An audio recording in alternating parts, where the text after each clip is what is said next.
أعوذ بالله من الشيطان الرجيم بسم الله الرحمن الرحيم إن الحمد لله نحمده ونستعينه ونستغفره نؤمن به ونتوكل عليه من شرور أنفسنا ومن سيئات أعمالنا من يهد الله فلا مضل له ومن يضلل الله فلا هادي له وأشهد أن لا إله إلا الله وحده لا شريك له وأشهد أن محمدا عبده ورسوله أما بعد يا أيها الناس اتقوا ربكم الذي خلق من نفس واحدة وخلق منها زوجها وبث منهما رجالا كثيرا ونساء واتقوا الله الذي تساءلون به والأرحام إن الله كان عليكم رقيبا. கண்ணியத்துக்குரிய அல்லாவின் நல்லடியார்களே, ஏக இறைவனின் சாந்தியும் சமாதானமும் எம்பெருமானார் நபிகள் நாயகம் ஸல்லல்லாஹு அலைஹி வஸல்லம் அவர்கள் மீதும் அவர்களை பின்பற்றி வாழ்ந்த சத்திய சஹாபாக்கள் மீதும் தாபின் மீதும் தபா தாபின் மீதும் குறிப்பாக இந்த பயானை கேட்கும் நம் அனைவர் மீதும் வல்ல அல்லாவின் வற்றா பெருங்கருணை என்றென்றும் நின்று நிலவட்டுமாக என கூறி எனது உரையை ஆரம்பம் செய்கிறேன். இன்னைக்கு உலகத்தில் நம்ம நிறையா பிரச்சனைகள் அப்படின்னு சொல்லி பார்த்தோம்னா கணவன் மனைவி அவங்களுக்குள்ள தான். ஒன்று மனைவி இடத்துல கணவர் குறை சொல்வதும் கணவர் இடத்துல மனைவி குறை சொல்வதும். இது எப்படின்னா நமக்கு ஒரு புரிதல் இல்லாத காரணத்தால் தான் இந்த குறைகள் இருக்கும். நபிகள் நாயகம் ஸல்லல்லாஹு அலைஹி வஸல்லம் சொல்கிறாங்க, ஒரு பெண்ணிடத்தில் ஒரு குறையை கண்டா அதே பெண்ணிடத்தில் சில நல்லது இருக்கும். அந்த ஒரு குறையை வச்சு அந்த நல்லதெல்லாம் நீங்கள் மறந்துடாதீங்க அப்படின்னு சொல்லிட்டு நம்மளுடைய நபி நமக்கு சொல்கிறாங்க. அதுக்கு உதாரணமும் சொல்கிறாங்க. அதாவது ஒரு அழகான ஒரு கேக் இருக்குது. அந்த கேக்கு நம்ம யூஸ் பண்ணாத வச்சுருந்தோம்னா நம்ம சாப்பிட்றதுக்காக தான் அந்த கேக் வாங்குகிறோம். ஒரு உதாரணத்துக்கு நம்ம அந்த சாப்பிட்றதுக்கு தான் அந்த கேக்கை வாங்குகிறோம். அந்த கேக்கை நம்ம வாங்கி ஒரு நாள் 2 நாள் அதுக்குள்ளே நம்ம அதை யூஸ் பண்ணிட்டோம்னா அது ஒன்றும் வேஸ்ட் ஆகாது. அந்த கேக்கை அப்படியே நம்ம வாங்கிட்டு வச்சிட்டோம்னா அந்த கேக்கோட தன்மை என்ன ஆகும் அப்படின்னு சொன்னால், அதை நம்ம பாதுகாக்கலை, இல்லை அதை நம்ம சாப்பிடல. பாதுகாக்கணும்னா ஒன்று ஃப்ரைசரில் வைக்கணும், இல்லை ஃப்ரிட்ஜில் வைக்கணும். அப்போ நமக்கு என்ன செய்யும், அது வீணாகாத இருக்கும். நம்ம வாங்கினோம் அப்படியே ஒரு இடத்துல கடமைக்கு வச்சிட்டோம் அப்படின்னா அதில் என்ன ஆகும்னா ஃபங்கஸ்னால் அதாவது பூர்ணம் பிடிக்கும். இந்த பூசணம்னு சொல்லுவாங்க இல்லையா, அந்த மாதிரி ஒரு சின்னதாக ஒரு ட்ராப்ஸ் மாதிரி ஒரு சின்னதாக தான் தெரியும் அந்த ஃபங்கஸ். அது நம்ம பார்த்த உடனே அதை நம்ம எடுத்துகிட்டு அதை சரி பண்ணியிருந்தோன்னா சாப்பிட்லாம். நம்ம வந்த உடனே அது வீணாகிடும்னு நம்ம சொல்ல முடியாது. ஏன்னா உணவுக்கு ரசூல் ஸல்லல்லாஹு அலைஹி வஸல்லம் அவ்வளோ முக்கியத்துவம் தந்தாங்க.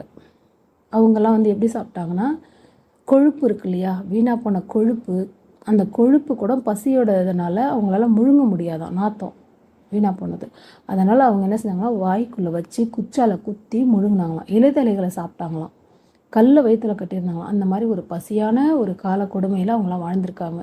அதனால் உணவை பொறுத்த வரைக்கும் நம்ம வீணாக்கக்கூடாது, அது ஒன்று. அப்போது அந்த இதை நம்ம அப்படியே கண்டுக்காமையே என்ன செஞ்சோன்னா விட்டுட்டோம்னா அது ஃபுல்லாகவே பரவி என்ன ஆகும்னா அது அப்படியே கருப்பாயிடும். அது என்ன செய்யும், அப்படியே கருப்பாயிடும். அதே மாதிரி தான் ஒரு பொருளுங்கிறது, ஒரு மனைவியை ஒரு சின்ன தவறுகளோ குறைகளோ இருக்கும்போது அதை நம்ம பேசி சரி பண்ணிடணும். ஒரு கணவர்கிட்ட இருந்தாலும் அதை நம்ம பேசி சரி பண்ணிடணும். அதை பேசாமலே நம்ம மனசுக்குள்ளே வச்சிருக்க அது பெருசாகும். அல்லாஹ் தஆலா பெண்களை பொறுத்த வரைக்கும் ஒரு ஆணிடத்தில் சொல்கிறான், உங்களுக்கு நான் அமானிதமாக கொடுத்துருக்கேன், பெண்களை அமானிதமாக கொடுத்துருக்கேன். அந்த அமானிதத்தை நீ என்ன செய்யணும், பேணி பாதுகாக்கணும் அப்படின்னு சொல்கிறான். அப்போ அல்லாஹ் தஆலா ஒரு பெண்ணை நமக்கு அமானிதமாக கொடுத்துருக்கோம். அமானிதனா என்ன, ஃபஸ்ட்டு நம்ம அதை தெரிஞ்சுக்கணும். அல்லாஹ் குரானில் நிறைய இடத்துல பெண்களை பற்றி சொல்லுவான். நம்ம குரானை படிக்கிறவங்களுக்கு அது புரியும். பெண்களுக்காக அந்நிஷாங்கிற ஒரு வசனத்தையே குரானில் அல்லாஹ் எழுதியிருக்கான். ஒரு ஜூஸே இருக்கும் அந்நிஷா.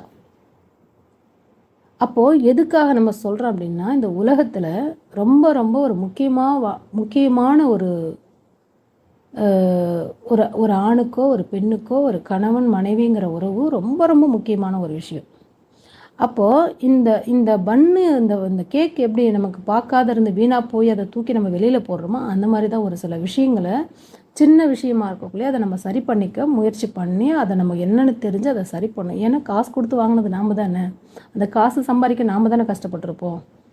அதே மாதிரி தான் ஒரு மனைவிங்கிறவங்களும் ஒரு ஆண் மகர் கொடுத்து கல்யாண செலவு பண்ணி அவங்கள கட்டிட்டு வந்து அவங்களுக்கு நல்லது கெட்டது எல்லாம் செய்யக்கூடியவங்க தான் ஆண்கள்.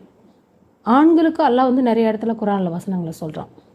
அவங்கள வந்து நம்ம கண்ணியப்படுத்தணும், அவங்க பேச்சுக்கு கட்டுப்படணும், அவங்கள நல்லபடியாக பார்த்துக்கணும்னு சொல்லியிருக்கான். ஆனால் இருந்தாலுமே பெண்களிடத்துல நிறைய பொறுப்புகள் எல்லாம் கொடுத்துருக்கான். அப்போ அந்த பொறுப்புதாரியாக இருக்காங்க பெண்கள். அந்த பொறுப்புதாரியாக இருக்க பெண்கள் இடத்துல நாம் வந்து கவனமாக இருக்கணும். கவனமாக இருந்து அன்பாக இருந்தால் தான் அந்த பொறுப்பு அவங்களால கரெக்டாக செய்ய முடியும் இல்லையா? இப்போ வந்து ஒரு மனைவி இடத்துல அதிகமான ஒரு கணவர்களுக்கு வந்து ஒரு முதுமை வந்துட்டாலே நிறைய வந்து என்ன ஆகுது அப்படின்னா சந்தேகங்கள் மனசுக்குள்ளே, மனக்குழப்பங்கள், கிட்ட இருந்தாலும் சரி தூரம் இருந்தாலும் சரி அவங்கள வந்து இவங்க என்ன செய்கிறதில்ல, சரியாக புரிஞ்சுக்கிறதில்ல. பெரும்பாலும் வந்து இப்போ நாங்கள் பயான் பண்ணுற இடத்துல நாங்கள் நிறைய விஷயங்களை வந்து அங்கே கேட்கும்போது என்ன அப்படின்னா, இந்த சின்ன புதுசாக கல்யாணம் ஆனவங்கள்ட்ட இருக்கிற பிரச்சனையை விட கொஞ்சம் வயசானவங்களுக்கு கேட்டால் அவங்க ரகசியமாக சொல்கிறாங்க, எங்கள் கணவர் வந்து இந்த மாதிரி என் மேலே வந்து சந்தேகப்படுறாரு, என்னை வந்து இந்த மாதிரி கொஞ்சம் ஆபாசமாக இருக்கணும்னு நினைக்கிறாரு, இப்படிலாம் கேட்குறாங்க. அப்போ வந்து இது ஒரு கணவர் வந்து ஆபாசமாக இருக்கணும்னு நினைக்கிறது, பேசணும்னு நினைக்கிறது, இருக்கிறது வந்து உங்களுக்கு ஹலாலாக்கப்பட்டது தான். ஏன்னா அது வந்து இன்றைக்கி இருக்கிற சூழ்நிலையில் அவங்க குடும்பத்தில் இப்போ ஒரு கணவர்களுக்கு வந்து புரிஞ்சுக்கிற ஒரு தன்மை என்னென்னா, அதாவது வெளிநாட்டில் வாழ்கிறவங்க விட்டுட்டு போயிட்டு பல வருஷம் அவங்க தனியாகவே இருந்துடுறாங்க. ஆனால் பெண்கள் என்ன செய்கிறாங்க, பிள்ளைங்க, குடும்பம், உறவுகள், இந்த சூழ்நிலைக்குள்ளேயே அவங்க என்ன செய்கிறாங்க, அவங்கள சுற்றியுமே வந்து உறவுகள், பிள்ளைகள், சூழ்நிலை, பேரப்பிள்ளைங்க இந்த மாதிரிலாம் வாழ்ந்துட்டதுனால அவங்களுக்கு வந்து திடீர்னு ஒரு நாள் அவங்க ஒரு வித்தியாசமாக ஒரு கணவர் வந்துட்டால் மார்க்கத்தில் அனுமதி தான். புது ஆடை அணியணும், நகை போட்டுக்கணும், கணவர் எப்படி விரும்புகிறாரோ அப்படிலாம் இருக்கணும், எப்படிலாம் இருக்க சொல்கிறாரோ அதெல்லாம் கேட்குறது அனுமதி தான். ஆனால் நாம் என்ன செய்யணும், நம்ம வாழ்கிற கலாச்சாரத்தில் இப்போ நம்ம எப்படி இருக்கோன்னா நம்ம தனியாக இல்லை, ஒரு கூட்டு குடும்பத்தில் இருக்கோம், பிள்ளைங்க இருக்காங்க. திடீர்னு ஒரு பெண் வந்து ஒரு வயசானவங்க எப்பயுமே ஒரு நார்மலாக இருக்கிற ட்ரெஸ்ஸை விட கொஞ்சம் வித்தியாசமாக அழகுபடுத்திக்கிட்டு, நறுமணம் பூசிக்கிட்டு, பூ வச்சுக்கிட்டு, நகை போட்டுக்கிட்டு ஒரு மாதிரி இருந்தால் அது அவங்களுக்கே ஒரு கூச்சமாக இருக்கும். ஒரு சின்ன சின்ன பிள்ளைங்க, நமக்கு கீழே இருக்கிற வயசு பிள்ளைங்க பார்த்தாக்கா என்னடா திடீர்னு அவங்க பார்வையில் என்ன தோணுன்னா, நம்மளுடைய அந்தரங்க விஷயங்கள் அவங்களுக்கு கண்ணுக்கு முன்னாடி தெரியும். இது வந்து ஆண்களுக்கு புரியாது. பெண்கள் என்ன செய்வாங்க, அது வெக்கப்படுவாங்க. நம்ம ஒரு ரெகுலராக ஒரு டெய்லி ஏந்திரிக்கிறோம், குளிக்கிறோம், சாப்பிட்றோம், ட்ரெஸ் மாற்றுறோம், அது கூடயே இருந்துட்டால் அது யாரும் கண்டுக்கவும் மாட்டாங்க, இருக்காது. சரி இன்றைக்கி ஆரம்பித்தோம், அது டெய்லி கண்டினியூவாக நம்ம இருக்கிறோம் அப்படின்னா அதுவும் தெரியாது. ஆனால் இப்போ ஒரு 10 நாள், 20 நாள், 1 மாதம், 2 மாதம் வந்து இருந்துட்டு அவங்க திரும்ப போகும்போது அந்த பிள்ளைங்க மத்தியில் நம்ம திரும்ப அப்படி தான் இருக்கிறோம்.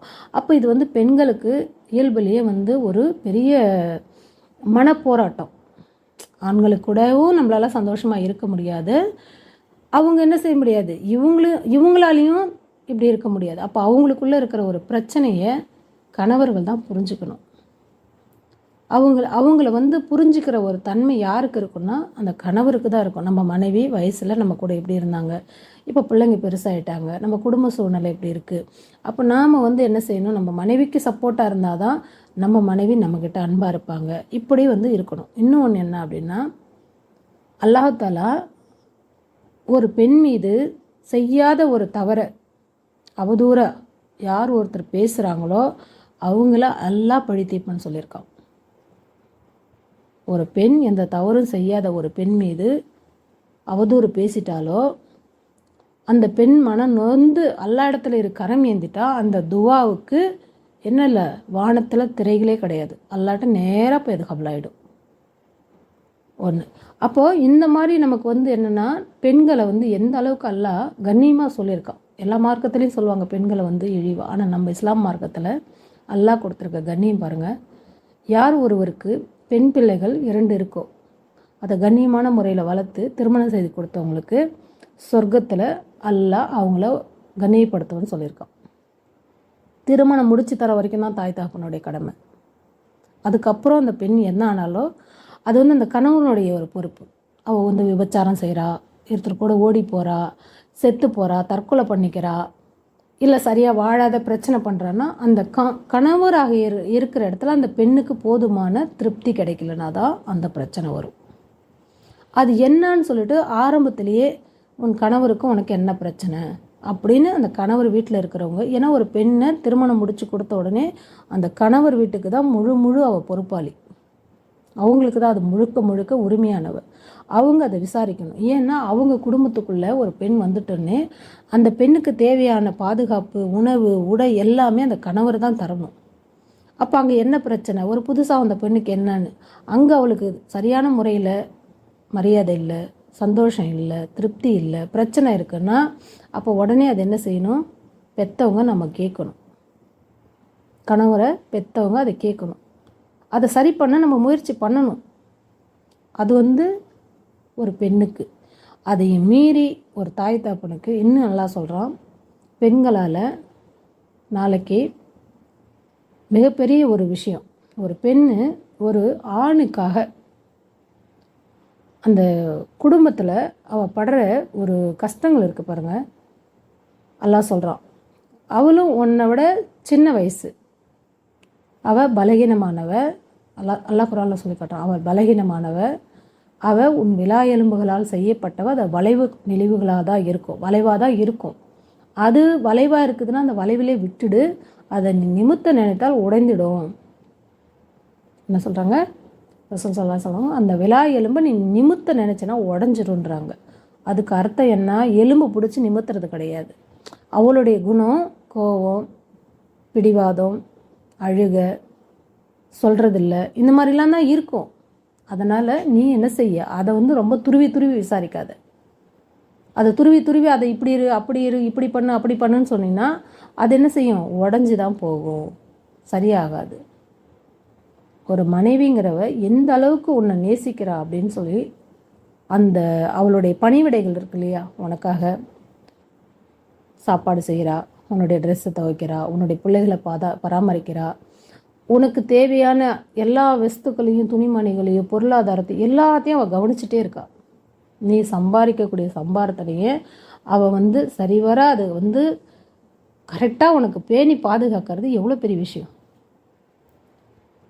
பெண்களுக்கு அல்லாஹ் அவ்வளோ ஒரு சக்தியை கொடுத்துருக்கான், நினைவாற்றலை தந்திருக்கான், தன்னம்பிக்கை தந்திருக்கான். எத்தனையோ பேர் வெளிநாட்டுக்கு விட்டுட்டு அங்கேருந்து சம்பாரித்து பொருளாதாரத்தை அனுப்புகிறாங்க. நிறைய பெண்கள் இருக்காங்க, எல்லாருமே வந்து சரியாக இருக்காங்கன்னு சொல்ல முடியாது. அதை ஆணுடைய ஒரு உழைப்பை உதாசீனப்படுத்தி ஏமாத்துறது, வேறவங்களுடைய தொடர்பு வச்சுட்டு போகிறது, அது அவங்கள நம்ம பற்றி பேச வேணாம். அது அல்லாஹ் ஆலம், அல்லாஹ் அறிவான். நம்ம வந்து நம்ம நல்லதே நினச்சா நல்லதே நடக்கும்னு சொல்லிட்டு நமக்கு ரசூல் ஸல்லல்லாஹு அலைஹி வஸல்லம் சொல்லியிருக்காங்க. பட் நம்ம நல்லவங்களை பற்றி பேசுவோம். பேசினால் நல்லதை பேசுங்கள், இல்லைன்னா வாய்மூடி இருங்கன்னு சொல்லிட்டு ரசூல் ஸல்லல்லாஹு அலைஹி வஸல்லம் சொல்லியிருக்காங்க. அப்போது கணவர் வெளிநாட்டில் போய் சம்பாதிக்கும் போது அந்த கணவர் இருக்க அதே தனிமையில் ஒரு பெண் இருக்கா. கணவருடைய பொருளாதாரத்தை சேர்த்து வைக்கணும், சிக்கனம் பண்ணணும் அப்படிங்கிறதுக்காக ஒரு சில நேரத்தில் பசியாகவும் இருக்கா, பட்னியாகவும் இருக்கா. ஒரு சில நேரத்தில் இங்கே ஏற்படக்கூடிய அவமானங்கள், அசிங்கங்கள் எல்லாம் தான் கணவர்கிட்டையும் சொல்ல முடியாத, வெளியிலையும் சொல்ல முடியாத ஒரு பெண்ணுங்கிறவ, அதாவது ஒரு ஆண்மகன் நல்லா கவனித்து ஆராய்ஞ்சு கூட இது ஏற்றுக்கலாம் சிந்தனையில். இந்த உலகத்தில் எவ்வளோ சொத்து சுகம் இருந்தாலும் சரி, எவ்வளோ பணம் காசு இருந்தாலும் சரி, எவ்வளோ வசதி வாய்ப்புகள் இருந்தாலும் சரி, அவன் எவ்வளோ பெரிய ராஜாவாக இருந்தாலும் சரி, ஏன் நபிமார்களாகவே இருந்தாலும் சரி, அதுக்கு மேலே ஒரு படி போய் கூட சொர்க்கத்தில் அல்லாஹு தாலா குரானில் சொல்லியிருக்கான், சொர்க்கத்தில் ஆதம் நபியை படைத்தேன், தன் கரத்தால் படைத்தேன் அல்லாஹ் சொல்லியிருக்கான். இது யாராலையும் நம்மளால் மறுக்கவே முடியாத ஒரு உண்மை. ஆதம் நபியை படைத்தான், சொர்க்கத்தையே அல்லாஹ் தந்தான், சொர்க்கத்தையே அல்லாஹ் தந்தான். அல்லாஹ் சொர்க்கத்தையே தந்திருக்கக்குள்ளவும் ஆதம் நபி அந்த சொர்க்கத்தில் சோகமாக இருந்தார். என்ன காரணம், என்ன காரணம்? அங்கே அவருக்கு மனசுக்கு பிடித்த ஒரு மனைவி இல்லை. ஒரு ஆணுக்கு இந்த உலகத்திலேயே, அதாவது ஒரு ஹார்மோன் சரியான ஒரு ஆணுக்கு மனசில் ஹலாலான எண்ணங்கள் இருக்க ஒரு ஆணுக்கு இந்த உலகத்தில் எவ்வளோ கொடுத்தாலும் அவன் சந்தோஷப்பட மாட்டாங்க. ஒரு மனைவி கிட்ட கிடைக்கிற ஒரு திருப்தி, சந்தோஷம் உலகத்தில் வேறு எது சம்பாரித்தாலும் இருக்காது. ஏன் பொழுதுக்கும் கோடி கோடியாக சம்பாரிச்சிட்டு வந்தாலும் அந்த இரவு நேரத்தில் தன் மனைவி இடத்துல கிடைக்கக்கூடிய அந்த அன்புக்கு நிகராக இந்த உலகத்தை ஒரு பக்கம் வைக்கலாம், மனைவியோட அன்பை ஒரு பக்கம் வைக்கலாம். இந்த அன்புக்காக தான் இந்த ஆண்கள் ஓடி எத்தனை மணி நேரம் வேணாலும் உழைக்கிறாங்க. ஒரு மனைவியோட அன்பு இல்லை அப்படின்னா, ஒரு பெண்ணோட அன்பு கிடைக்கல அப்படின்னா, அந்த ஆண் ஒன்று குடி போதைக்கு அடிமையாவான், இல்லை போதைக்கு அடிமையாவான், இல்லை ஏதோ பல பல விஷயங்கள்லாம் அவன் டென்ஷனாகவே இருப்பான். ஒரு உலகத்தில் இதை நாம் சொல்லலை, அல்லாஹு தாலாவால் படைக்கப்பட்ட ஒரு உறவு கணவன் மனைவி உறவுங்கிறது அவ்வளோ ஒரு அற்புதமான ஒரு உறவு. எவ்வளோ கோடி கோடியாக சம்பாதிச்சாலும் சரி, எவ்வளோ லட்சமாக சம்பாதிச்சாலும் சரி, அந்த லட்சத்து மேலே படுத்திருந்தாலும் சரி, ஒரு ஆணால் திருப்தி கொள்ள முடியாது. அதான் ஹலாலான முறையில் இருக்க ஒரு ஆணுக்கு. போதையில் இருக்கிறவங்களுக்கு, மற்ற பெண்களோட தொடர்பில் இருக்க அதுவும் ஒரு பெண் தான், சரிதா? அப்போது நமக்கு படைச்ச அல்லாவுக்கு தெரியும் நமக்கு எது கொடுத்தா திருப்தி. அதனால தான் அல்லாஹ் அந்த சொர்க்கத்தையே படைச்சிட்டு ஹவ்வா நம்மளுடைய தாயை படைச்ச அல்லாஹ் நபிக்கு, ஆதம் நபிக்கு கொடுத்தான். உலகத்தில் நம்ம நல்லா சிந்திக்கணும். நல்லா பெரிய பெரிய அந்த காலத்து ராஜாக்களை எடுத்துக்கிங்க, இன்றைக்கி இருக்கிற அரசியல்வாதிகளை எடுத்துக்கிங்க, யாரை வேணாலும் எடுத்துக்கிங்க. மனைவி இல்லாமல் ஒருத்தவங்க இருக்காங்க அப்படின்னு சொன்னால், அவங்களுக்கு ஒரு பெண் தேவைப்படலை அப்படின்னு சொன்னால், அவங்களுக்கு உடலில் பிரச்சனை இருக்குன்னு அர்த்தம். அவங்க பெரிய ஆன்மீகவாதி கிடையாது. அல்லாஹ் படைச்சிருக்க ஒரு படைப்பில் ஒரு பெண் இல்லாமல் ஒரு ஆண் ஒழுக்கமாக கண்ணியமாக இருக்கா, ஒரு பெண் ஒழுக்கமாக கண்ணியமாக இருக்காங்கன்னா அவங்களுக்கு ஹார்மோன் பிரச்சனை, அவங்களுக்கு அந்த உடலில் இருக்கக்கூடிய நார்மலான ஹார்மோன் இல்லைன்னு அர்த்தம். அப்போது நமக்கு அல்லாஹ் தாலா இந்த உலகத்தை படைத்தான், ஆதம் நபியை படைத்தான், ஆதம் நபிக்கு துணையாக ஹவாவை படைத்தான், ஹவாவும் ஆதம் நபியும் சேர்ந்து தான் இந்த உலகத்தில் இருக்கக்கூடிய ஆண் பெண்களை உருவாக்குனாங்க. அப்போ இத்தனை அற்புதத்தை வச்சுட்டு இன்னும் நல்லா சொல்கிறான், ஒரு ஆணுடைய கண்ணில் ஒரு பெண்ணை ஈர்க்கக்கூடிய சக்தியை ஆணுடைய கண்ணுக்குள்ளே வச்சுருக்கேன்னு. ஒரு ஆணுக்கு ஒரு பெண்ணை பார்த்தாலே மனசுக்குள்ளே ஒரு சந்தோஷம் வரும், உடல் சிலிர்க்கும், இச்சை ஆசைகள் வரும், சந்தோஷங்கள் வரும், இரக்கம் வரும். இது எல்லாமே ஆண் ஒரு பெண்ணை பார்க்குற அந்த கண் மூலமாக வரக்கூடிய பவர். இதை நம்ம எத்தனை பேருக்கு தெரியும்? தெரியாது. ஏன்னா அல்லாஹ் சொல்கிறான், இதை நான் ஒரு ஆணுக்கு அப்படி வச்சுருக்கேன். ஏன் அப்படின்னு சொன்னால், ஆண் ஒரு கம்பீரமானவன், பெண் பெண்ணுக்கு அதை வைக்கல அல்லாஹ். அந்த மாதிரி ஒரு கண்ணுக்குள்ளே பார்த்தோடனே ஒருத்தர் மேலே ஆசை வரதை வைக்கல. ஏன்னா பெண் கரு சுமக்கக்கூடியவன். அவளுக்கு அந்த மாதிரி பார்க்குறவங்க மேலெல்லாம் ஆசை வந்ததுன்னா அவளுடைய வாழ்க்கை என்னாகும், அவளுடைய குழந்தைக்கு அப்பா யாராவாங்க. அதனால் பெண்ணுக்கு ஒரு உட்காந்து பேசி அவளுடைய மனசுக்குள்ள சந்தோஷத்தை உருவாக்கினால்தான் அவளுக்கு அந்த மாதிரி ஒரு எண்ணம் ஹார்மோன் சுரக்கும். அன்பால் மட்டும்தான் அவளுடைய உள்ளத்தை நிரப்ப முடியும். ஒரு சில வீட்டில் அடித்து கட்டாயப்படுத்தி கொடுமைப்படுத்தி நிர்பந்தப்படுத்துகிறாங்க. ஆனால் அது எப்படின்னா பழைய சாதம் சாப்பிட்ற மாதிரி தான். வயிற்றுக்கு பசிக்கு சாப்பிட்றோம் பழைய சாதம். ஆனால் ஒரு பெண்ணிடத்தில் அன்பை காட்டி அவளுடைய மனசுக்கு பிடிச்ச மாதிரி நடந்து ஒரு ஆண் ஒரு பெண்ணிடம் சந்தோஷமாக இருக்கும்போது அது பிரியாணி சாப்பிட்ற மாதிரி. இது நிறைய பேர் என்ன நினைக்கிறாங்க, நான் சம்பாதிக்கிறேன், நான் இப்படி தான் இருப்பேன். கிடையாது, அப்படி நம்ம நினைக்கக்கூடாது. அல்லாவே சொல்கிறான், உன்னில் அவள் சரிபாதி. சொல்லுவாங்க லைஃப் பார்ட்னர்னா என்ன? பார்ட்னர்னா என்ன? ஃபஸ்ட்டு பார்ட்னர்னால் நம்ம ஒரு பிஸ்னஸ் பண்ணுறோன்னா அவங்களும் நாமளும் ஈவனாக இருந்தால் தான் பார்ட்னர். வரவு செலவு, நம்ம போடக்கூடிய முதலீடு, அங்கே நடக்கக்கூடிய லாப நஷ்டம், இது எல்லாமே கரெக்டாக இருந்தால் தான் அந்த பார்ட்னருக்குள்ளே பிரச்சனை வராது. அட்லீஸ்ட் இந்த உலக வாழ்க்கையில் பிஸ்னஸ்க்காகவே அது கரெக்டாக இருக்கணும்னு நினைக்கிறாங்க. ஆனால் ஒரு கணவன் மனைவிங்கிறது அல்லாஹு தாலா அல்லாஹ் சொல்கிறான், ஒரு மனைவிக்கு ஒரு கணவன் தன் கரத்தால் ஒரு கவலம் சோறு இருக்கு இல்லையா, சாதம் பிணையிறோங்க, ஒரு சாதாரண விஷயம்.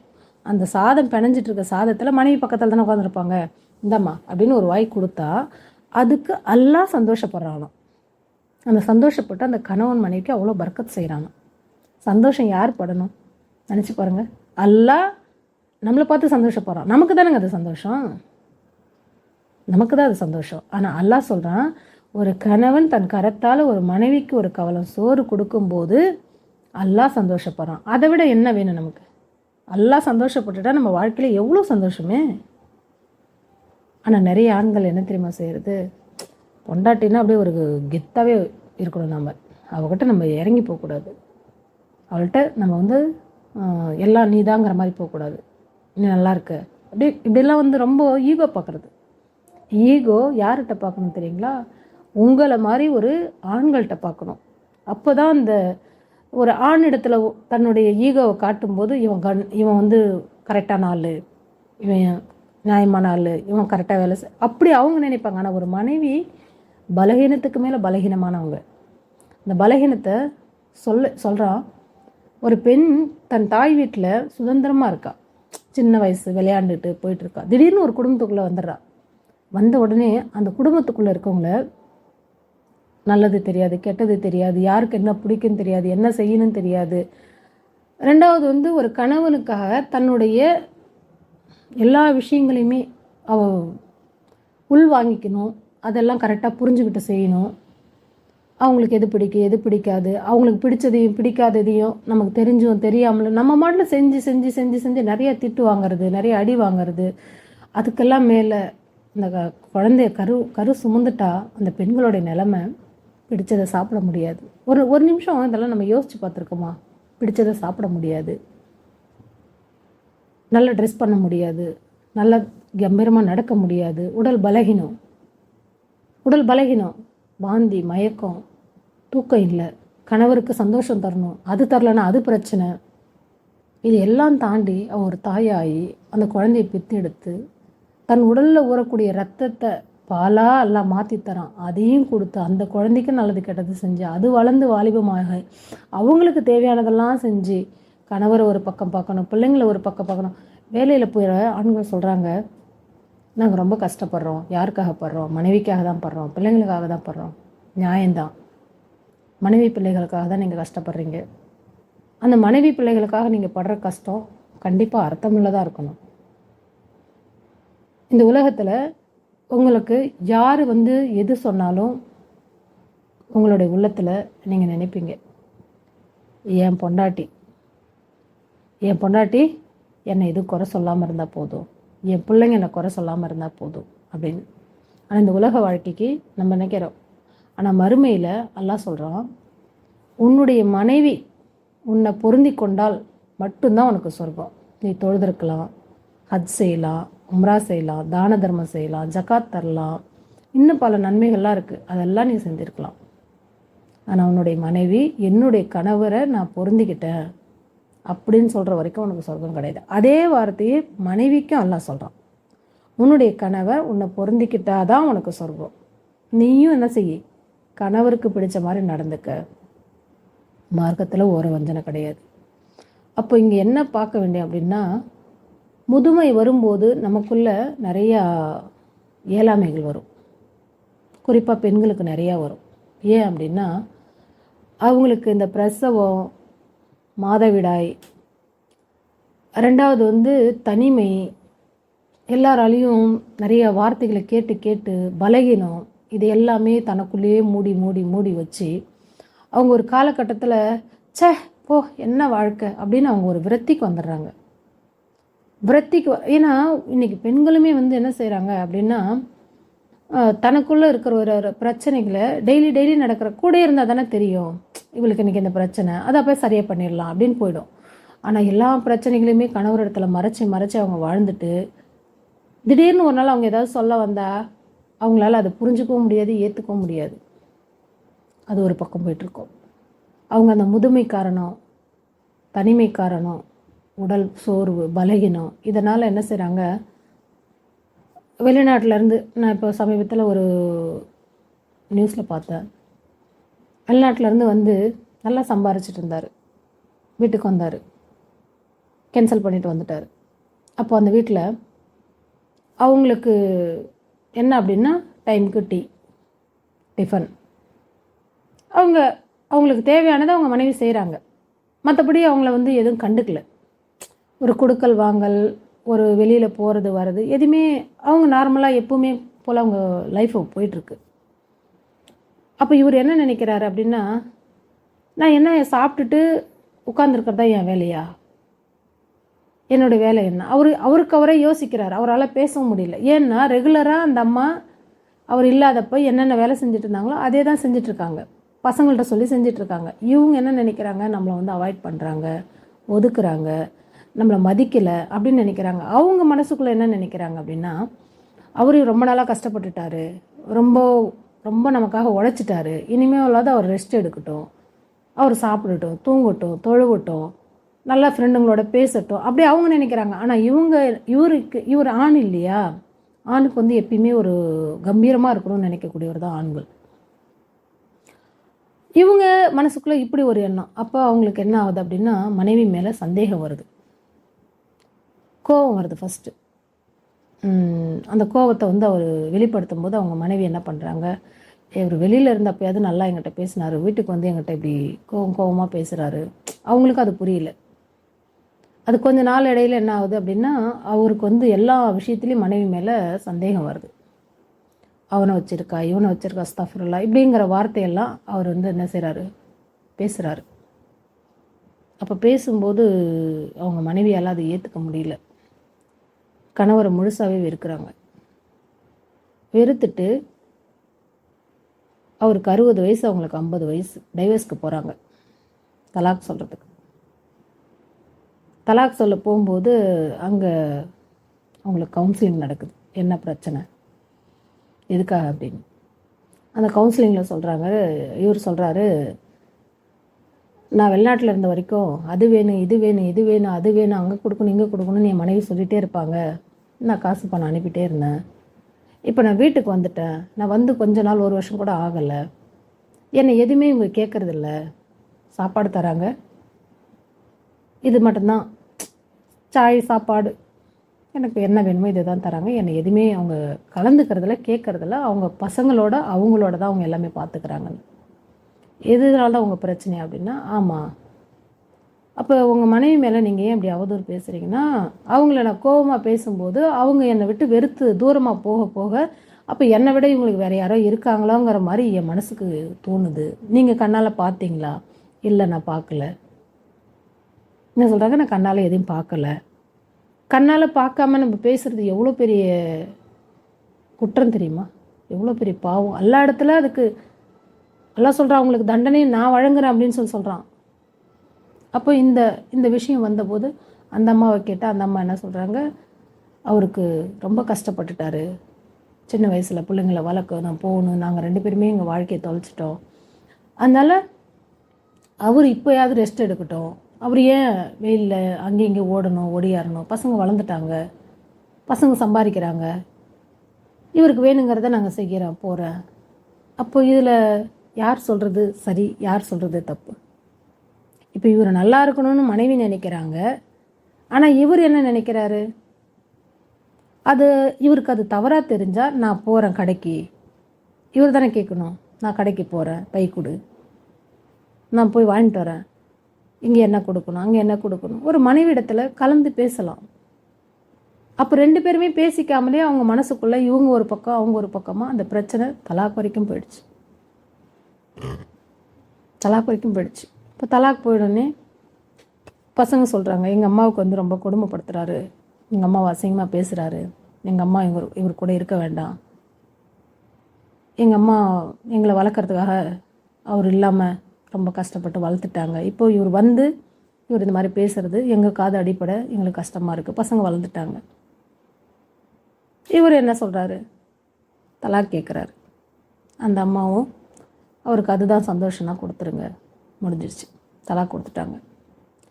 தலாக் கொடுத்ததுக்கப்புறம் இப்போ பசங்க எப்பயும் போல் அம்மா கூட நார்மலாக இருக்காங்க, பசங்களும் நார்மலாக இருக்காங்க, அம்மாவும் நார்மலாக இருக்காங்க. ஏன்னா அவங்க தனிமையில் இருந்துட்டாங்க. அப்போ இவருக்கு வந்து இங்கே புதுசு, எங்கே போகிறது, என்ன பண்ணுறது, யார்கிட்ட என்ன செய்கிறது, எது பண்ணுறது, மனைவிங்கிறவங்க ஒருத்தவங்க கூட இருந்து பக்கத்தில் படுத்திருந்தது தூங்குனது, சாப்பாடு செஞ்சு கொடுத்தது, அவங்களுக்காக டீ போட்டு வந்தது, இப்போ இதுவும் இல்லை. அப்போது அது அவருக்கு எவ்வளோ பெரிய ஒரு நரகமாயிடுச்சு. உலகத்தில் அவங்கக்கிட்ட சண்டை போட்டுட்டாது இருந்தவர், இப்போ அவங்களே இல்லைங்கக்குள்ள உலகமே டோட்டலாக அவருக்கு ஒரு இருள் மாதிரி ஆயிடுச்சு. கொஞ்சம் நாள் அவர் ரொம்ப மனநோயாளி ஆகி உடம்பு சரியில்லாத ஆகிட்டார். உடம்பு சரியில்லாத ஆனதுக்கப்புறம் அவர் சொல்கிறார், என் மனைவியை நான் பார்க்கணும், தலாக் கொடுத்த மனைவியை பார்க்கணும்னு சொல்கிறார். நீங்கள் தான் வேணான்னு சொல்லி தானே தலாக் கொடுத்துட்டீங்க, திரும்ப ஏன் பார்க்கணுன்னு நினைக்கிறீங்க? இல்லை, நான் அவளை சரியாக புரிஞ்சுக்கல, அவள் இடத்துல இருந்து நான் அவளை புரிஞ்சுக்கல, அதனால் இவ இல்லாதது எனக்கு இன்றைக்கி முதுமையில் எவ்வளோ கஷ்டமாக இருக்குது. நான் நிறைய பேரை பார்க்குறேன், நிறைய பேரை சந்திக்கிறேன், நிறைய பேர்கிட்ட பேசுகிறேன், ஆனால் என் மனைவிட்ட பேசுகிற மாதிரி, என் மனைவி கூட இருக்கிற மாதிரி, என் மனைவி எனக்கு ஒரு கப் சாய் போட்டு தர மாதிரி இல்லை. அப்போ எப்போ புரியுது? மனைவி இல்லாதப்போ புரியுது. மனைவி இல்லாதப்போ புரியுது. அதுக்கப்புறம் போய் அந்த அம்மாட்ட பேசி அவங்கள்ட்ட மன்னிப்பு கேட்டு திரும்ப வந்து அவங்க பிள்ளைங்க சொல்லிட்டாங்க, நீங்கள் அப்பா இருக்கிற வரைக்கும் தனியாக இருங்க. இது நடந்த ஒரு சம்பவம். அப்போ இந்த மாதிரி எல்லாம் நம்ம முதுமை வந்துட்டாலே நமக்குங்கிறது யார், நமக்காக வாழ்ந்தது யார், நம்மளுடைய இடம் எதுங்கிறத ரெண்டு பேருமே நம்ம புரிஞ்சுக்கணும். அல்லாஹ் சொல்கிறான், இளமையில் வர்றது காதல் கிடையாது. ஒரு அறிஞர் சொல்கிறார், இளமையில் வர்றது காதல் கிடையாது, லவ் கிடையாது. 30 வயசுக்கு மேலே ஒரு ஆணையும் பெண்ணையும் அன்பால் சேர்த்து வைக்கிறது மட்டும்தான் உண்மையான லவ். இளமையில் ஒரு ஆணுக்கு பெண் தேவைப்படும், ஒரு பெண்ணுக்கு ஆண் தேவைப்படும். ஆனால் முதுமையில் தேவைப்படுறது ஒரு ஆணுக்கும் சரி பெண்ணுக்கும் சரி அன்பு, அக்கறை, இது ரெண்டும் தேவைப்படும். அப்போ ஒரு மனைவி கிட்ட எது ஒன்றுமே நீங்கள் கொடுத்தா தான் அவள் திருப்பி தருவாள். இப்போ நீங்கள் ஒரு 1000 ரூபாய் கொண்டு கொடுக்குறீங்க, இப்போ அந்த 1000 ரூபாய் கொடுத்துட்டு நான் 1000 ரூபாய் கொடுத்தனே, அதில் எனக்கு ஒரு 500 ரூபா கொடுமா, இந்த செலவு இருக்குது அப்படின்னு சொன்னால் அவங்க என்ன செய்வாங்க? டக்குன்னு எடுத்து கொடுப்பாங்க, இந்தாங்க அப்படின்னு. நீங்கள் 1 ரூபா கூட தரல, அவங்களும் சம்பாதிக்கலை, அவங்கள்ட்ட போய் ஒரு 500 ரூபா காசு கேட்டால் எப்படி தருவாங்க? என்கிட்ட எங்கே இருக்குது, என்கிட்ட எங்கே இருக்குது? சின்ன உதாரணம், நீங்கள் கொடுக்கறத அவங்க திருப்பி தருவாங்க. பெண்கிறவ எந்த நேரத்துலையுமே ஒரு ஆணோடைய அன்பால் சூழ்ந்திருந்தா அவள் எந்த நிலையிலே அவங்கள விட்டு வெளியில் போகவே மாட்டாள். அன்புங்கிற ஒரு சின்ன ஒரு வார்த்தை தான் அன்பு. அதை கொடுத்துட்டா இந்த உலகத்தில் எதை கொடுத்தாலும் அவள் அந்த கணவர் மட்டும்தான் வேணும்னு கேட்பாள். பெண் அப்படிப்பட்டவ தான். அதனால தான் அல்லாஹ் இந்த உலகத்தில் எதை கொடுத்தாலும் ஒரு ஆணுக்கு திருப்தி அடையாதுன்னு ஒரு பெண்ணை கொடுத்துருக்கான். அந்த பெண் மூலமாக சில குழந்தைங்களை கொடுத்துருக்கான். அந்த குழந்தைகள் மூலமாக நமக்கு அல்லாஹ்தால இந்த உலகத்தில் நம்ம சம்பாதிக்கிறோம், அவங்களுக்காக செலவு பண்ணுறோம். இதுக்கெல்லாம் கூலியாக மறுமையில் அல்லாஹ் சொர்க்கத்தை தூக்கி தரப்போகிறான்.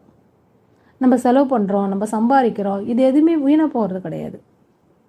இப்போ நம்ம ஒரு ஆண் லட்சமாக சம்பாரித்து ஒரு 10,000 20,000 தான் மாதம் செலவு பண்ணுவாங்க. மீதி எல்லாம் வீட்டுக்கு தான் அனுப்புவாங்க, பிள்ளைங்களுக்கு தான் கொடுப்பாங்க, மனைவிட்ட தான் கொடுப்பாங்க.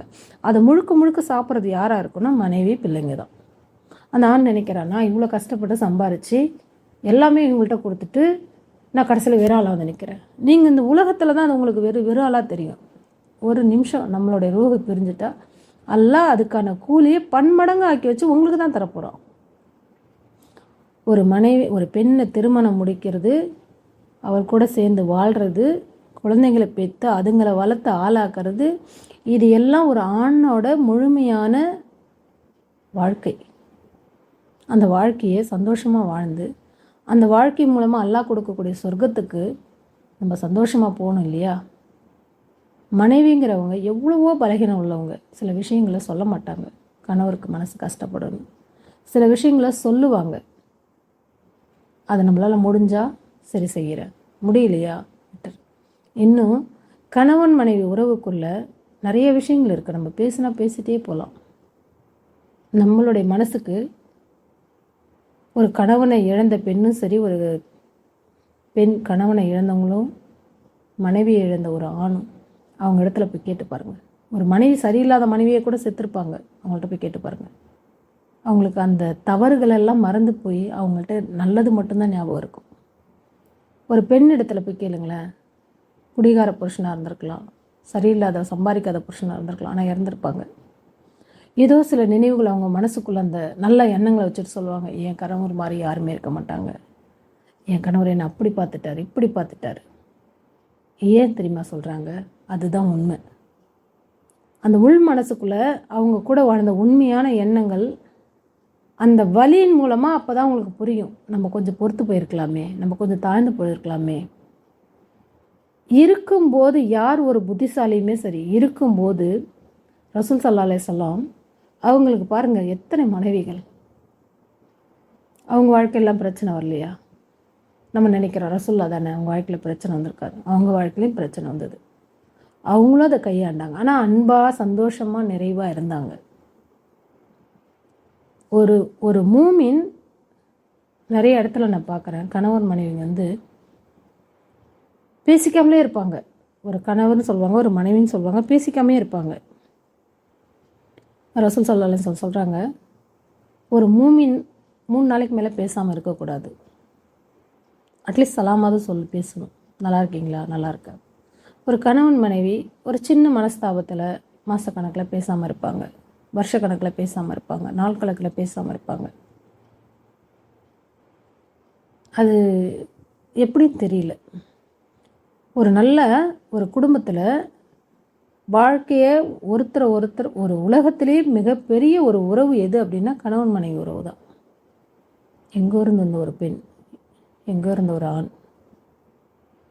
ஒரு பெண் அந்த அளவுக்கு ஒரு ஆண் மேலே நம்பிக்கை வச்சு தன்னந்தனி பெண்ணா, நம்ம ஒரு ஆண் தான் வீட்டிலே தான் இருக்கான், ஒரு பெண் தான் இன்னொரு வீட்டில் இருந்து அதையெல்லாம் முழுசாக நம்பி அவங்க என்ன செய்கிறாங்க ஏது பண்ணுறாங்க எவ்வளோ செஞ்சாலும் அந்த கணவன் மேலே இருக்கக்கூடிய அந்த அன்புக்காக அவ்வளோத்தரும் தாங்கி வாழ்ந்து வராங்க. ஆனால் அந்த தாங்கி வாழ்ந்து வரும்போது அந்த முதுமை வந்துட்டு அந்த பெண்களை ஏன் அப்படி நினைக்கணும்? ஒரு ஆண் ஒரு முதுமையில் அந்த பெண்ணுக்கு முடியல அப்படின்னு சொன்னால் அதுக்கான ட்ரீட்மெண்ட் பண்ணுங்க, அதுக்கான நேரத்தை ஒதுக்குங்க, அவங்க சூழ்நிலையை புரிஞ்சுக்கிங்க. இப்போ அது அவங்க மனசுக்குள்ளே எவ்வளோ கஷ்டங்கள் இருக்கும் தானே. ரசூல் ஸல்லல்லாஹு அலைஹி வஸல்லம் தன் மனைவிகளுக்கு அவ்வளோ முக்கியத்துவம் தருவாங்க. ஏன்னா பெண்களை அந்தளவுக்கு மதித்தாங்க, கண்ணியப்படுத்தினாங்க. அல்லாஹ்வுடைய அமானிதம் பெண்கள். அமானிதத்தை பேணக்கூடியது நம்மளுடைய கடமை.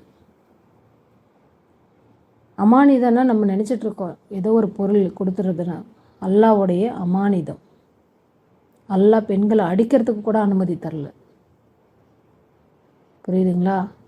அப்போது அவங்களுடைய மனசுக்குள்ள நல்ல வார்த்தைகளை பேசுங்க. நான் கேட்குறேன், ஒரு மனைவி மீது அவதூறு பேசுகிறவங்களையோ குறை சொல்கிறவங்களையோ அவங்க மனசு நோகும்படி நடந்துக்கிறவங்களையோ ஒரு சில இடங்களில் நடந்தக்கூடிய ஒரு சம்பவத்தை வச்சு கேட்குறேன். அந்த மனைவி இல்லாமல் உங்களால் சந்தோஷமாக இருக்க முடியுமா? நினச்சி பாருங்கள், அவங்க இறந்துட்டாங்க, அந்த வீட்டோட வெறுமனை நினச்சி பாருங்கள். உங்களுக்கு பிடிக்கும் பிடிக்காது, இது வேணும் அது வேணும்னு தேடி தேடி உங்களுக்கு செய்கிற மனைவி எங்க? நீங்கள் என்னதான் திட்டினாலும் என்னதான் கடுகடுன்னு பேசினாலும் திரும்பி என்னங்க வேணும்னு கேட்குற மனைவி எங்க? ஏன்? எதுக்கு ஈகோ? எதுக்கு கோவம்? உலகத்தில் எத்தனை உறவுகள் இருந்தாலும் சரி, ஆனால் அந்த ஒரு மனைவி ஒரு கணவனுக்கிட்ட இருக்கக்கூடிய அந்த உறவுக்கு ஈடாக எதுவுமே இல்லை. அதனால தான் ரசூல் ஸல்லல்லாஹு அலைஹி வஸல்லம் சொன்னாங்க,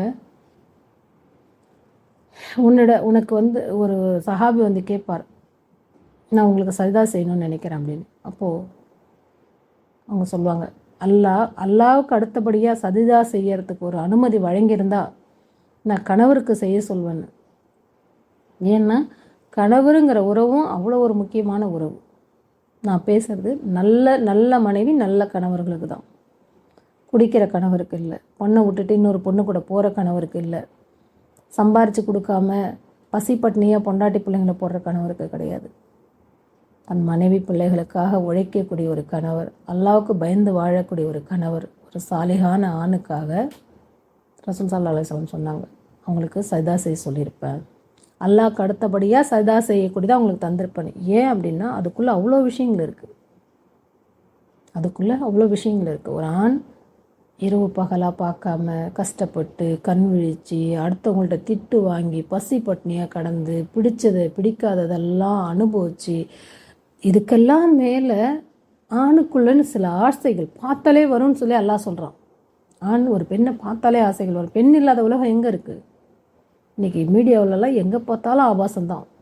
எல்லாம் பாதுகாக்கணும் நம்ம பிள்ளைங்களெல்லாம்.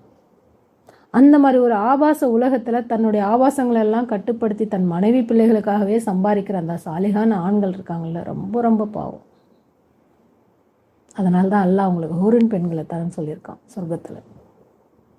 அத்தனை கண் கவரக்கூடிய அழகிகளை அவ்வளோ கொடுக்குறேன்னு சொல்லியிருக்கான். ஆனால் அங்கேயுமே என்ன சொல்லியிருக்கான் தெரியுமா? உன்னுடைய மனைவி தான் அங்கே சாலிகா வாழ்ந்து உனக்கு கட்டுப்பட்டு வாழ்ந்து உனக்காக வாழ்ந்து அந்த சொர்க்கத்து பெண்களுக்கும் இவங்களுக்கும் போட்டி வைக்கும்போது இந்த உலகத்தில் வாழ்ந்த பெண்கள் தான் அங்கே தலைவியாக வருவாங்க, உனக்கு மனைவியாக ஒரு ஆணுக்கு. இவங்க தான் அங்கே சாலிகான உங்களுக்கு அங்கே சொர்க்கத்திலே ஊரின் பெண்களை விட அழகாகவும் அவங்களோட இவங்க மேன்மையாகவும் அல்லாஹ் அங்கே பஞ்சாயத்து நடத்துவோம். ஏன், என்ன காரணம் தெரியுமா? இந்த பெண்கள் உலகத்தில் தாய்மையை சுமந்து தன் கணவருக்கு பணிவிடைகள் செஞ்சு பிள்ளைகளை பெற்று அதை வளர்த்து ஆளாக்கி உறவுகளோட பசி பட்னி வறுமை எது நடந்தாலும் அல்லாவை நினச்சி அல்லா இடத்துல பொறுப்பு சாட்டி பல ஆயிரம் வருடங்கள் அவங்க பல வருஷங்கள் அவங்க அந்த கஷ்ட இன்ப துன்பங்கள் எல்லாம் சுமந்து அல்லாவுடைய நினைவில் வாழ்ந்து அல்லாஹ் நமக்கு நாளைக்கு நல்லது செய்வான் நம்பி வாழ்ந்த அந்த பெண்களை ஊரன் பெண்களும் ஒன்றாக மாட்டாங்க. அங்கேயும் இந்த பெண்களுக்கு தான் அல்லாஹ் சிறப்பு வச்சுருக்கான். நம்ம பெண்களை நினைக்கிறோம் ஒரு சாதாரணமாக, பெண்கள் ஒரு போதைப் பொருள். உண்மைதான், பெண்கள் போதைப் பொருள் தான். அந்த போதைப் பொருளை எந்த அளவுக்கு நம்ம பயன்படுத்துகிறோமோ அந்த அளவுக்கு தான் நமக்கு உடம்புக்கு நல்லது, மனசுக்கு நல்லது. அளவு மீறி நம்ம பயன்படுத்திட்டோன்னு வச்சுக்கோங்க, அதுவே நமக்கு என்ன ஆகும்? உடலுக்கு கேடு வந்துடும், மனசுக்கும் கேடு வந்துடும்.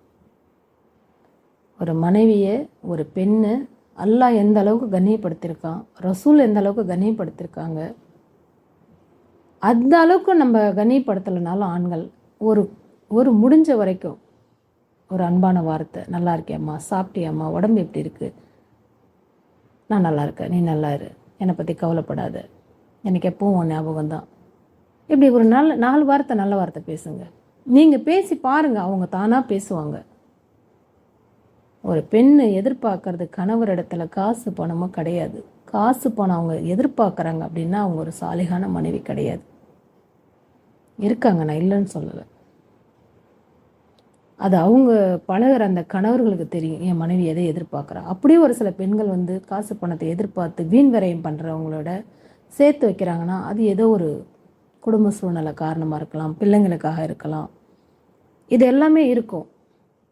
நம்ம நினைக்கிறோம் அவங்க எதோ தப்பு பண்ணுறாங்க, நம்ம நினைக்கிறதே பெரிய பாவம். ஏன் தெரியுமா? அல்லாஹ் சொல்லியிருக்கான், ஒரு கணவன் மனைவி 3 இரவுகளுக்கு மேலே பிரிஞ்சு இருக்கக்கூடாதுன்னு. முதலாவது தவறு ஆண்கள் செய்கிற பெரும் பாவம். ஒரு பெண்ணை விட்டு 3 இரவுகள் பிரிஞ்சு இருக்கக்கூடாது. பெண் அனுமதி கொடுத்தா 3 மாதங்கள் பிரிஞ்சிருக்கலாம். ஆனால் வருஷக்கணக்கில் பிரிஞ்சிருக்கும். அது குற்றம் கிடையாதா? ஒரு பெண்ணுக்கு செய்ய வேண்டிய சேவைகள் இருக்குது, அவளுக்கு செய்ய வேண்டிய, அவளை பாதுகாக்கக்கூடியது கடமை, கணவருடைய கடமை இல்லையா? அவளை கண்ணியமாக வச்சிருக்கிறது கணவருடைய கடமை இல்லையா? அவளுக்கு வேணுங்கிறத பணம் மட்டும்தான் நினச்சி வாழ்கிற கணவர்கள் சொல்கிற, பணம் மட்டும் கிடையாது அவளுக்கு வாழ்க்கை. முடியாத போது அவள் தலை சாயறதுக்கு உங்கள் தோல் தேவை. முடியாத போது ஒரு வாய், ஒரு கஞ்சி சோறு வாங்கி தரத்துக்கோ செஞ்சு தரத்துக்கோ நீங்கள் தேவை. தனிமையில் அவள் ரொம்ப கஷ்டப்படுவா, அதெல்லாம் நினச்சி பாருங்கள். கூட இருந்து இந்த உலகத்தில் நம்ம நினைக்கிறோம் ஒரு மவுத்து வந்தால் நம்ம பிரிஞ்சிட போகிறோம் அப்படின்ட்டு. நிச்சயமாக கிடையாது. மவுத்துக்கு அப்புறம் தான் உண்மையான கணவன் மனைவி வாழ்க்கையே இருக்குது. மவுத்துக்கு அப்புறம்தான் நாம் எப்படி வாழ்ந்தோங்கிற வாழ்க்கை இருக்குது. அங்கேயும் நமக்கு இந்த குடும்பத்தோடு எல்லாம் எழுப்புவான், இந்த குடும்பத்தோடு வாழ்வோம். இதை நம்புங்க.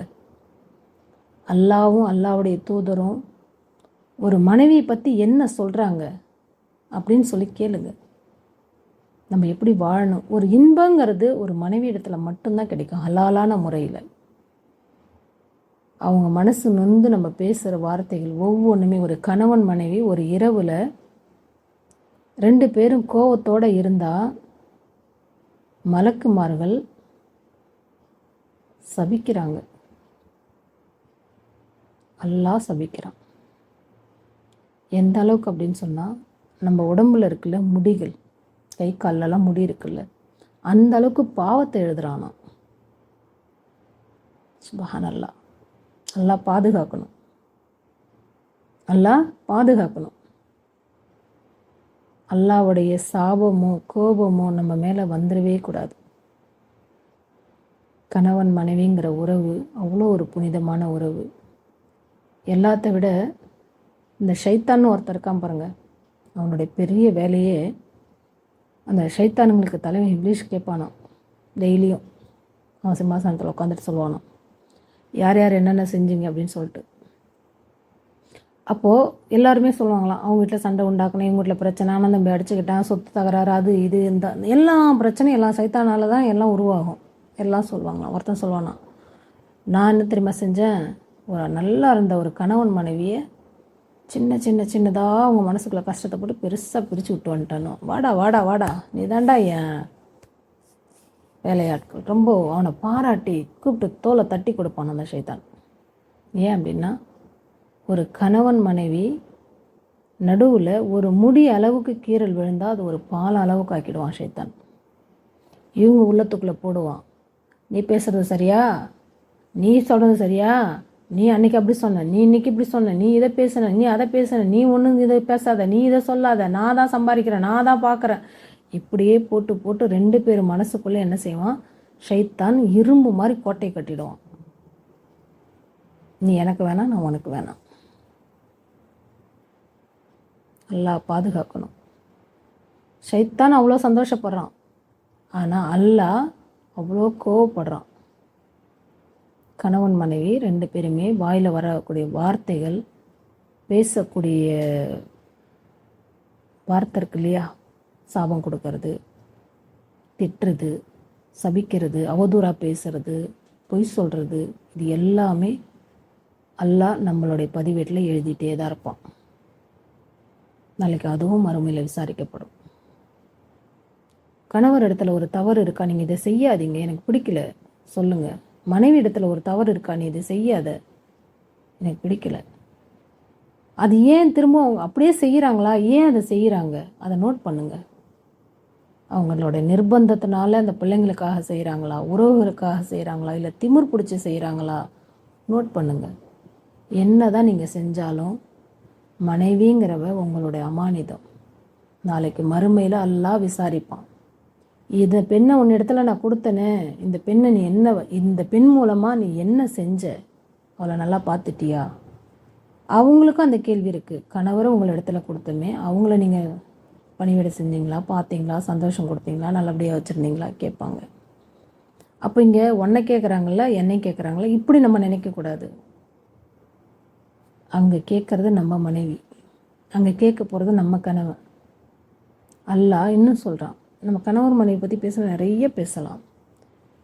ஒரு பெண்ணுக்கு கணவன் ஆடை, ஒரு கணவனுக்கு பெண் ஆடை. ஏன் அல்லாஹ் ஆடையில் போய் இந்த உதாரணத்தை வச்சுருக்கான்? ஒரு உடம்பை மறைச்சி கண்ணியப்படுத்தக்கூடியது கணவன் மனைவி. நம்மளுடைய உடல் உறுப்புகளை எந்த அளவுக்கு நம்ம இந்த ஆடையை கொண்டு கண்ணியப்படுத்துகிறோமோ அதே மாதிரி தான் கணவருங்கிறவங்களுடைய கண்ணியத்தை ஒரு மனைவி பாதுகாக்கணும், மனைவிங்கிறவங்களுடைய கண்ணியத்தை கணவர் பாதுகாக்கணும். அப்போ நம்ம 2 பேருமே வந்து என்ன செய்யணும்னா, அதோடைய அந்த ஆடை எப்படி நமக்கு அழுக்காயிட்டால் சுத்தம் பண்ணுறோம், அது எப்படி நறுமணம் பூசிக்கிறோம், அது எப்படி அழகாக போட்டுக்கணும், அது கிழிஞ்சிட்டா உடனே தைக்கணும், அந்த மாதிரி இதெல்லாம் நிறைய உதாரணங்கள் இருக்குது. சின்னதாக கணவன் மனைவி வாழ்க்கைனா அது ஒரு பெரிய ஒரு சொர்க்கத்தை வாங்கி தரது இல்லையா. குழந்தைங்களை பெற்று அது மூலமாக உறவுகள், தாய் தந்தை, நாத்தனா, குழந்தனா, கூட்டாளி, மாமி, மச்சி, இந்த மாதிரி பெரிய ஒரு உறவுக்குள்ளே இருக்கிறது தான் கணவன் மனைவி. அந்த உறவு மூலமாக நிறைய நன்மைகள் கிடைக்கும். அந்த நன்மை கிடைக்கக்கூடாதுன்னு தடுக்கிறதோடைய வேலை தான் சைத்தானுடைய வேலை. அந்த சைத்தான் தடுக்கிறதுக்கு நம்ம முக்கியத்துவம் கொடுத்துடவே கூடாது ஒரு காலமும். அப்போ அல்லாஹ் ஒரு பெண்ணுக்கு ஆடை கணவன் சொன்னால், ஒரு கணவன் அந்த பெண்ணை எப்படி பாதுகாக்கணும் நல்லா யோசிச்சு பாருங்கள். ஒரு பெண்ணுக்கு கணவன் ஆடை அப்படின்னு சொல்லிட்டான். ஆடைங்கிறது என்ன? அவளுடைய முகம், கை, இது ரெண்டு தவிர வெளியில் எதுவுமே அவளுடைய உறுப்புகள் தெரியாமல் கண்ணியமாக பாதுகாக்கிறது தான் அந்த ஆடையோட. ஒரு முடி கூட தெரியக்கூடாதான். அதுக்கு அர்த்தம் என்ன? அந்த பெண்ணு நீ அந்தளவுக்கு எந்த ஒரு விஷயத்துலேயும் அவள் கூடயே இருந்து அவளுக்கு தேவையானது செஞ்சு அவளை தேவையான பார்த்துட்டு கிடைக்கிற பொருளாதாரத்தில் அல்ஹம்துலில்லாஹ் அப்படின்னு ரெண்டு பேருமே வாழணும். ஆணுக்கு அதுதான், பெண்ணுக்கு அதுதான். ஒரு ஆண் அப்படின்னா அவங்களுடைய வெளியில் போகக்கூடிய வரும்போது அந்த ஆடை எந்த அளவுக்கு ஒரு ஆண் போட்டிருக்க ஆடையை வச்சு தான் அவன் மனைவியோட ஒழுக்கத்தை சொல்ல முடியும். சுத்தமாக தூய்மையாக இருக்கா, அயன் பண்ணியிருக்கா, நீட்டாக இருக்கா, நல்ல வாசனையாக இருக்கா, மனைவி சூப்பராக அந்த கணவரை கவனிக்கிறாங்கன்னு அர்த்தம். கரையாவோ அழுக்காவோ கிழிச்சலாவோ பழசாவோ போட்டிருக்காங்கன்னா மனைவி இடத்துல கணவருக்கான சரியான ஒரு அன்பு இல்லைன்னு அர்த்தம். ஒரு சோத்தில் எல்லாம் சந்தோஷப்படுறான், உனக்கு பரக்கத் செய்கிறான், உன்னிடத்துல பெண் அமானிதமாக கொடுத்துருக்கன்னு சொல்கிறான், மறுமையில் விசாரிப்பான்னு சொல்கிறான், அவன் மூலமாக உனக்கு சொர்க்கம் கிடைக்கும்னு சொல்கிறான். எத்தனையோ இருக்குது. அப்போ நம்மளுடைய உள்ளத்துக்குள்ளே ஷைத்தான் எவ்வளோதான் கெட்ட விஷயங்களோ கோபங்களையோ பிடிவாதங்களையோ போட்டிருந்தாலும் அல்லாவுக்காக, அல்லாஹ் என்னை தண்டிச்சிருவாங்கிற ஒரு எண்ணத்துக்காக தூக்கி எரிஞ்சிட்டு யாரெல்லாம் கணவர் மனைவி இடத்துல பேசாமல் இருக்காங்களோ, மனைவி கணவர் இடத்துல பேசாமல் இருக்காங்களோ பேசுங்க, சலாம் சொல்லுங்கள். இந்த உடலுக்குள்ளே இருக்கிற உயிர் ஒரு நொடிக்குள்ளே வெளியே போயிடும். அல்லாஹ் சொல்கிறான், உங்களுடைய ரூஹு தொண்டைக்குழியை அடையிற வரைக்கும் உங்களுக்கு பாவ மன்னிப்பு தேடக்கூடிய வாய்ப்பு அல்லாஹ் கொடுத்துருக்கான். கணவர் இடத்துல மனைவி பேசாமல் இருந்தாலும், மனைவி இடத்துல கணவர் பேசாமல் இருந்தாலும், ரெண்டு பேரும் பிரிஞ்சு இருந்தாலோ, இதெல்லாம் நம்ம அல்லாஹ் என்ன சொல்லியிருக்கான். ஏன்னா படைச்சவனுக்கு தான் தெரியும் ஒரு மனிதனுக்கு என்ன தேவைன்னு, படைச்சவனுக்கு தான் தெரியும். அப்போ படைச்ச ரப்புக்காக நம்மளுடைய வாழ்க்கையை நம்ம சீர்திருத்திக்கணும், நம்மளுடைய தவறுகளை சரி செஞ்சுக்கணும். முதுமையில் குறிப்பாக அதுவும் ஒரு 50 வயசு 60 வயசு 70 வயசு 40 வயசுக்கு மேலே இருக்கவங்களுக்கு நல்லா கேளுங்க. ஒரு மனைவியை விட ஒரு சிறந்த ஒரு தோழனோ ஒரு தோழியோ ஒரு அன்போ ஒரு அக்கறையோ ஒரு பாசமோ உண்மையான ஒரு நட்போ ஒரு மனைவி கணவனுக்கு தவிர கணவன் மனைவிக்கு தவிர தரவே முடியாது. புரியுதுங்களா? நீங்கள் எதாக இருந்தாலும் கொடுங்க, அவங்க திருப்பி தருவாங்க. நீங்கள் கொடுக்கறத அவங்க திருப்பி, அது கோபமாக இருந்தாலும் சரி அன்பாக இருந்தாலும் சரி, நீங்கள் ஒரு வாய் சோறு எடுத்து ஊட்டி விட்டு பாருங்கள், அடுத்த செகண்டே அவங்க அப்படியே கை ஓடும், அவங்க எடுத்து ஊட்டி விடுறதுக்கு தோணும். அந்த கண்ணில் தண்ணி தானாக வரும், அன்பால் அப்படியே ஒரு சந்தோஷம், ஒரு புன்முறிவுள் வரும். ஒரு மனைவி சிரிக்கிறதுல கணவருக்கு அவ்வளோ ஒரு எனர்ஜியாம்.